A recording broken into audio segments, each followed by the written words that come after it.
Honor's day started off normal enough until he noticed something was off. His treat jar? Empty. His tail gave a single stiff wag, his eyes narrowed, and his nose activated. He began his slow, careful circle of the room, sniffing like a four-legged detective with a mission. "Someone's been snacking," he whispered to himself. The scent trail was faint but clear.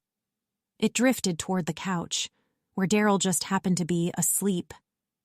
Honor crept closer, sniffing the air like it owed him answers. A soft sniff, then a sharp pause. Bacon? Darrel cracked one eye open. "You woke me up for meat-scented air?" Honor stepped back, giving Darrel the classic, "I know what you did" stare. "Did you lick the treat bag?" Honor asked. Darrel blinked innocently. "I lick a lot of things.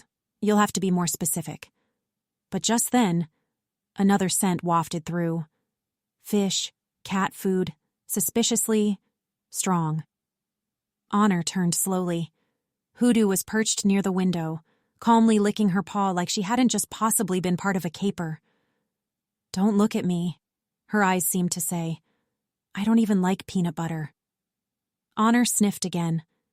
The trail split.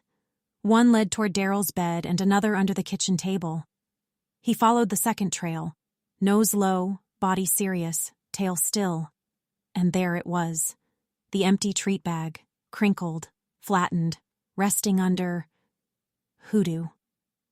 She looked down at the bag, then up at Honor. Still, calm, completely unbothered. "Interesting," Honor said softly. "Very interesting." But just as he prepared to make a grand declaration, a final scent floated past. Peanut butter. Faint but familiar. Honor's ears perked again. He turned slowly and sniffed the couch. And there it was, tucked gently between the cushions, a half-chewed bone, clearly stashed for later, clearly not cat-related. Honor turned back to HooDoo and offered a gentle nod. "My mistake." She blinked. Slowly, as if to say, "Naturally." Back at the couch, Darrel was stretching in an over-the-top fashion, murmuring something about misunderstood snacks and unfair investigations. Honor walked back to the treat jar, gave it a nudge, and sighed. "It's not about what you can smell," he said with a little smile. "It's what you do with it." Darrel rolled over. "You gonna tell Mom?" Honor curled into his bed and closed his eyes. "Nope." Darrel wagged his tail once. "Cool." And as peace returned to the living room, Honor mumbled sleepily, "Mystery solved. Sort of."